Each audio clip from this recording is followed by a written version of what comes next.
daawada ma ogtahay cilmi baaris ay samaysay hay'adda UN ayaa ku sheegtay 40 qof oo dhalinyaro ah oo Soomaaliya saddex ka mid ah shaqo la'aan si xogtaas ama ku saabsan aan wax badan uga ogaano barnaamijka faafinta arrimaha bulshada waxaa maanta marti noogu ah Ustaad Mas'uud Wehliya oo ah bare jaamacadeed sidoo kalena cilmi baare wax badan ka qora arrimaha bulshada waxaan hordhigi doonaa su'aalo badan oo ku saabsan qabadaha dhalintu ka haysta xagga shaqo abuurka waa maxay dawladda iyo ganacsatada doorkooda waa sidee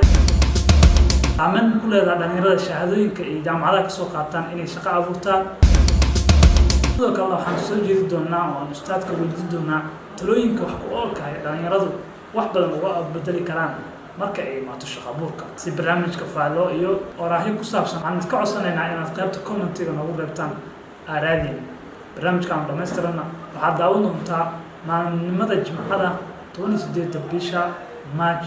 sanadka 2022 like iyo follow aad tiraahdo ama aad subscribe saarato barta YouTube-ka aynu ku leenahay Jawhar